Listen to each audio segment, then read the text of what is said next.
First of all, I want to say thank you. We're really honored to be in such a brilliant group of speakers. This has been a phenomenal event so far. I want to tell you guys a little bit of a story, since that's kind of our thing. 2010, about this time of year, 3 kids were sitting around a table in Geneseo.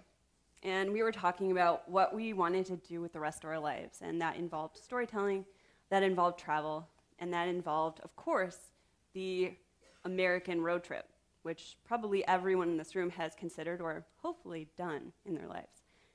And we were trying to find a way to make it work. And so we kept trying all these possibilities. You know, maybe we'd start a magazine, maybe it'd be a website. And eventually, Pete and I went away to grad school. Kevin was working full-time. We didn't see each other a lot.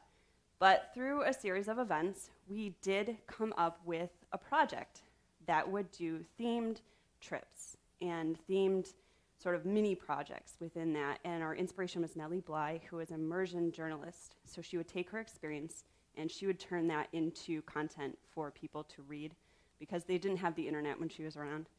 And so we did a Kickstarter campaign, and we're gonna show you guys what that looks like. What does the American dream mean in 2012? What does the American dream mean to you? My American dream. My version of the American dream. My American dream. My American dream. What is my version of the American dream? We're the Bly Project, 3 friends who love storytelling and love to travel. Here's our American dream: to hit the road this September and tell the stories of everyday people, to ask them about their American dreams and find out how they're pursuing those dreams. 7 cities in 3 weeks, from Rochester, New York to Austin, Texas. Every day a new story, every day a new dream. Don't live sad, don't live with regrets, but live a life that's full of life and full of freedom. That's what I would say. It's consuming. Work a lot to get the money to buy whatever you want. I want a family and a house and a pool and a dog, and I want a good job.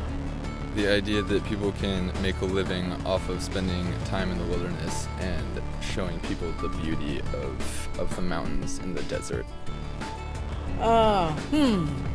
Trying to stay focused and figure out how I'm going to become successful, rich. I think it's carrying on the legacy of what our parents brought us and learning how to do that together as a married couple.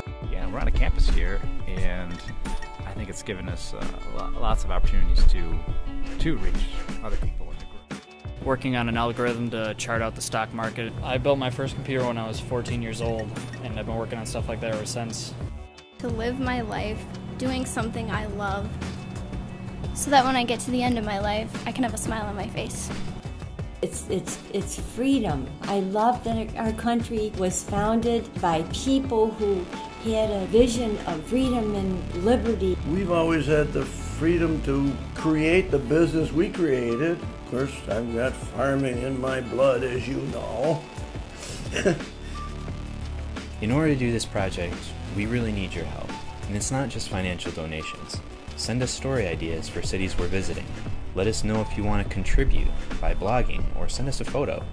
Also, spread the word. Tell your friends about us on Facebook, Twitter, Kickstarter, and Instagram.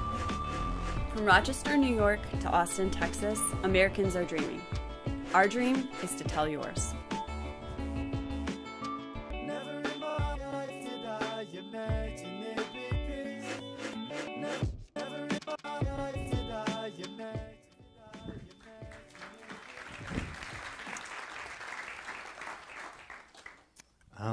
So at the end of 3 weeks, we had traveled about 5,000 miles through a whole bunch of states. We had interviewed over 50 people about what their American dreams were. And those people ranged from the president and publisher of USA Today and the CEO of Verizon to people that we ran into in corner stores and on the street.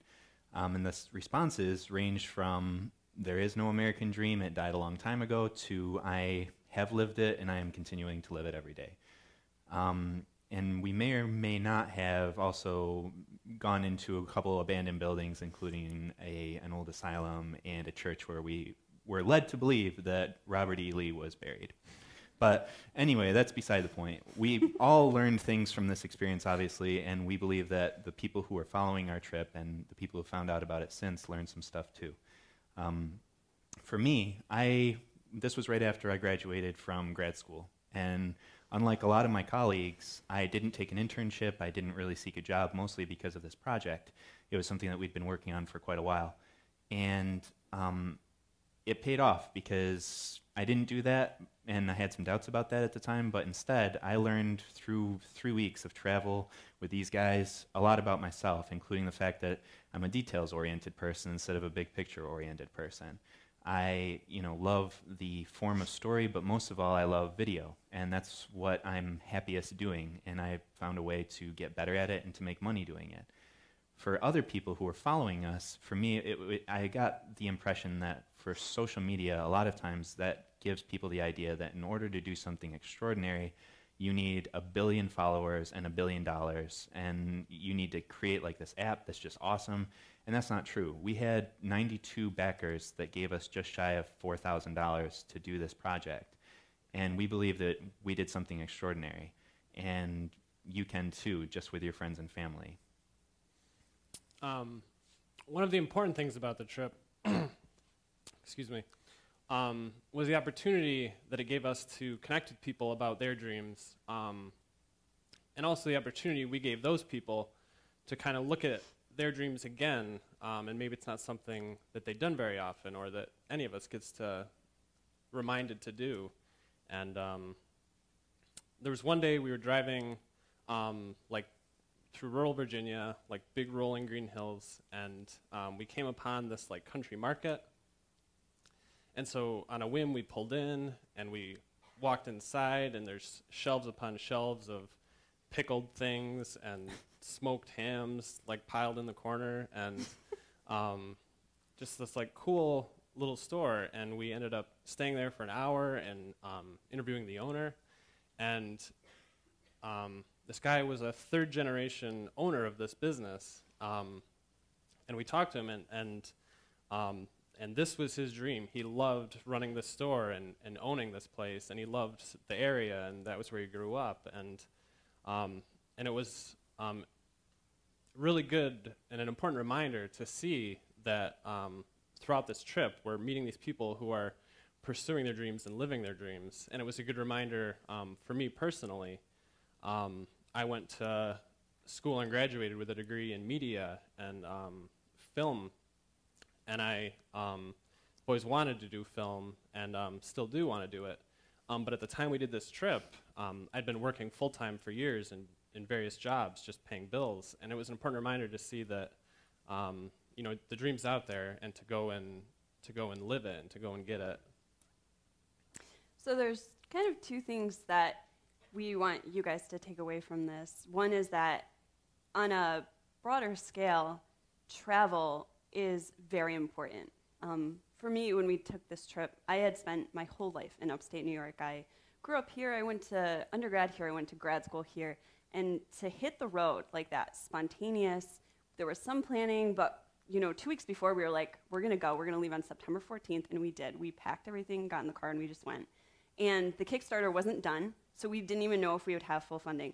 But we were traveling, and it broadened the scope of my little world so much. I could be back home on social media or just hanging out with my friends, and my problems would seem so huge. And once we were on the road, it was like, what was I worried about? It's kind of when you look back at your life a couple years ago, you're like, what was that about? Like, why was I so obsessed with that? And so travel is a great way for us to broaden the scope of our world. And the other part is that we got the chance to become mentors to people who had dreams like this, and they contacted us on social media and through our website afterwards, and they said, how did you do this? Like, how did you get this going? And it's been amazing to inspire other people and to see how this continues to give back. We're still producing the stories because we took on so much. We were very ambitious when we were on the road. And so we're still producing, and you'll see that on our website. But just the fact that it keeps giving back. You know, we watch this video and we're reminded of, we did this. And you guys can do that too. Thank you. Thank you.